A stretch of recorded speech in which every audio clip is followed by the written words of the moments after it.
महाराष्ट्र के पालघर में 2 संतों की निर्मम हत्या की जाती है, जिसके बाद तमाम सवाल उठते हैं। लेकिन इन सब के बीच दोनों संतों के परिवारों में मातम पसरा है। जब न्यूज इंडिया की टीम संत सुशील गिरी जी महाराज के गांव पहुंची तो परिजनों ने कुछ ना कहकर सिर्फ न्याय की मांग की।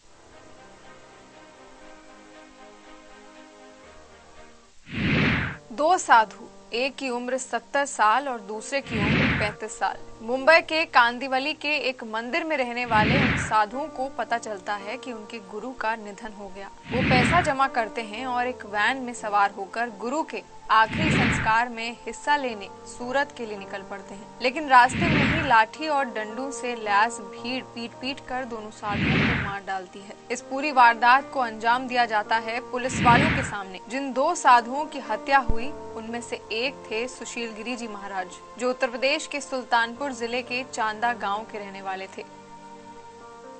बीते दिनों महाराष्ट्र के पालघर में 2 संतों की निर्मम तरीके से हत्या कर दी गई। जिन 2 संतों की हत्या की गई उनके नाम थे सुशील गिरी महाराज और कल्पवृक्ष गिरी महाराज। सुशील गिरी महाराज का वास्तविक नाम शिव नारायण दुबे उर्फ रिंकू था। महज 11 साल के थे जब उन्होंने अपना घर छोड़ दिया और बहुत कम उम्र में वो संतों के संपर्क में आ गए। तब से लेकर अब तक वो संत सन्यासी का जीवन जी रहे थे। इस वक्त हम सुशील गिरी महाराज यानी कि शिव नारायण दुबे के गांव चांदा में हैं और हम बात करेंगे उनके परिवार वालों से और जानेंगे वो सब कुछ जिससे अभी तक दुनिया बेखबर है। कहते हैं जब सत्य सनातनी परंपरा में कोई व्यक्ति घर छोड़कर संत बनता है तो उसका अपने परिवार से नाता टूट जाता है। लेकिन व्यक्ति भले ही एक सन्यासी हो गया हो, पर उसे जन्म देने वाली माँ के लिए वो जन्मों जन्मांतर तक उसका सपूत ही रहता है। ये मनराजी देवी हैं, पालघर में संत सुशील गिरी जी महाराज जिनकी निर्मम हत्या की गई, उनकी माँ। सुशील गिरी जी महाराज ने भले ही अपना परिवार त्याग दिया हो, लेकिन उनकी माँ के लिए वो आज भी उनकी आंखों के तारे हैं। उनकी माँ उनको प्यार से रिंकू बुलाती थी। अपने बेटे के बारे में बात करते हुए मनराजी देवी की भी आंखें भर आईं। इस वक्त मैं मौजूद हूँ सुशील गिरी महाराज के पैतृक गांव चांदा में और आप देख सकते हैं कि उनकी माताजी हमारे साथ हैं और हम उनसे जानेंगे कि उनके बेटे की जो निर्मम हत्या हुई है, जो महाराष्ट्र के पालघर में जिन संतों की हत्या हुई है उन्हीं में से सुशील गिरी महाराज एक थे।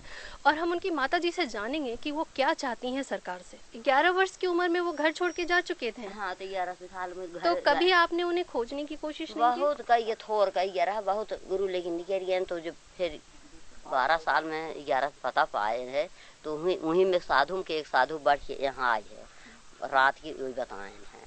तो वो कितनी बार अपने घर आ चुके थे? अपने घरे ये 4-6 दाई आई हैं, साल 2 साल पे एक दाई यहाँ आई। समाज में संतों को उच्च स्थान हासिल होता है, लेकिन एक अनजान भीड़ का शिकार हुए 2 संत और उनकी निर्मम हत्या इस समाज की सोच पर आज कई प्रश्न चिन्ह लगा रही है। सुशील गिरी जी महाराज के भाई शेष नारायण दुबे भी अपने भाई के दोषियों की सजा की मांग कर रहे हैं। हमारे साथ मौजूद हैं सुशील गिरी महाराज के भाई भी और हम उनसे भी पूछते हैं कि उनकी हत्या को लेकर उनका क्या कहना है। आप उनके छोटे भाई हैं, आपको कब पता चला कि उनकी हत्या कर दी गई है? 18 तारीख को हम लोगों को न्यूज़ के माध्यम से मालूम। आप ये बताएंगे कि आप उद्धव ठाकरे की सरकार, जो शिवसेना की सरकार है, उससे क्या मांग करते हैं कि जो दोषी पकड़े गए हैं उनको क्या सजा मिलनी चाहिए? मैं महाराष्ट्र सरकार से यही विनती करता हूं कि दोषियों को फांसी की सजा दी जाए, इसके सिवा हमें कुछ नहीं चाहिए। जो वीडियो वायरल हुआ था फोन पे, उसमें कुछ पुलिस वाले भी दिख रहे थे, तो आप इसके बारे में कुछ कहना चाहेंगे कि वहाँ पे पुलिस होते हुए भी इतनी निर्मम तरीके से हत्या क्यों कर दी गई? वहाँ पे पुलिस सचेत होती तो लोग बचाए जा सकते थे। पुलिस की निर्देशता थी, इनकी जान गई है। अब इसके साथ पुलिस वालों को भी दोषी करार देते हुए इनको सजा मिली। कहते हैं कि जब किसी संत की मृत्यु होती है तो उनके अखाड़े के ही लोग उनका अंतिम संस्कार करते हैं, उनको समाधि देते हैं। तो आप क्या उनके लिए कुछ कर रहे हैं? जो हमारे जो हिंदू समाज में है, हम उनको अपना भाई मानते हैं। जैसे हमारा होता है रही हुई ये सब, हम लोग उस हिसाब से अपना कर रहे हैं। संत समाज जो कर रहा है वो अपना कर रहा है, जो हम लोग करते हैं वो हम अपना कर रहे हैं। आपने कैसे उनका अंतिम संस्कार किया? जैसे होता है हम लोग उनका पुतला बना के गंगे और गोमती जी में प्रवाहित करके तो उसी से अपना दाग लेके अपना कर रहे हैं। समाज ने अगर एक संत खोया है तो एक परिवार ने अपने घर का चिराग और बहन ने अपना भाई। भाई बहन का रिश्ता सबसे मजबूत माना जाता है, लेकिन एक अनजान भीड़ ने सपना से उसका भाई छीन लिया। सुशील गिरी महाराज की हत्या जब हुई तो उसके बाद मुंबई के पालघर से क्या किसी ने आपकी मदद की? उनके कुछ मित्र पालघर में हिंदुस्तान के रिपोर्टर, नाम तो अभी मैं उनका नहीं जानती, लेकिन पांडे जी हैं, और उन्होंने, मैं उनका धन्यवाद करना चाहूँगी कि किस तरीके से उन्होंने अपनी जान पर खेल करके इसको मतलब वहाँ पता किया। और खुद भी वो पालघर से, वहाँ से शायद कांसा थाना काफ़ी दूर था, लेकिन कोई छोटी न्यूज ही थी तो उन्होंने पता किया और फिर हमारी न्यूज को उन्होंने न्यूज बनाया और रात में लगभग 200 चैनलों को, प्रिंट मीडिया, इलेक्ट्रॉनिक मीडिया, 200 चैनलों को भेजा और सुबह से सारे लोगों ने न्यूज़ दिखाना शुरू किया।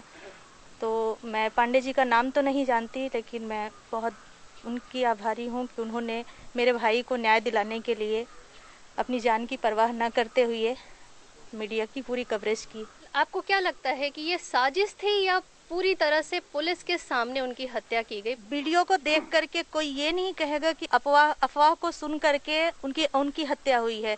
सबसे बड़ी बात, अगर अफवाह जान करके अगर उनकी हत्या हुई होती तो इतनी तुरंत ऐसे कैसे हो सकता है कि वहाँ का जो मेन सरपंच है वो कह रहा है यहाँ 2500 लोग हैं। हम लोग तो 150-200 लोगों को जान रहे थे। कल मैंने जी न्यूज पे देखा तो वहाँ 2500 लोग।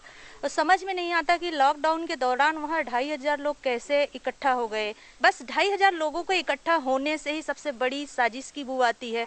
और सबसे बड़ी चौंकाने वाली जो बात है, पता नहीं ये सही है कि गलत, मैंने व्हाट्सएप पे ही देखा था कि जितने भी लोग थे इसमें शामिल उनको संतों को मारने में, वो सब 2003 की उनकी जन्मतिथि दिखाई जा रही है।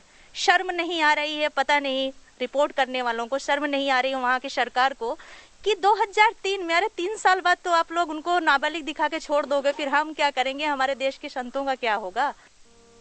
लॉकडाउन के दौरान जिस तरह से संतों की हत्या हुई है उससे लोगों में काफी गुस्सा है।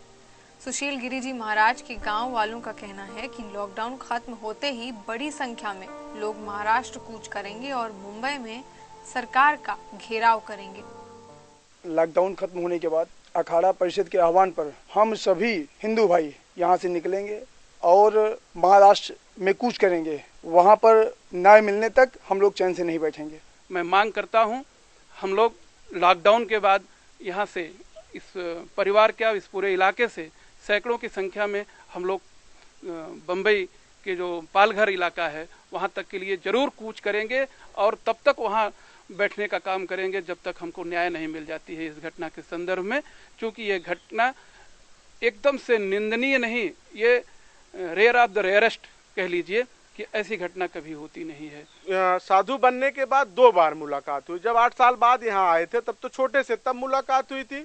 1-2 साल पहले आए थे तब मुलाकात हुई थी, इसके बाद फिर मुलाकात नहीं हुई। इसमें 2 राय नहीं है कि जिस तरह से 2 संतों और उनके ड्राइवर की निर्मम हत्या कर दी गई है उससे पूरा देश गुस्से में है। मुकदमा दर्ज करके जांच शुरू कर दी गई है और दोषियों को पकड़ भी लिया गया है, लेकिन उनको सजा मिलने में अभी वक्त है।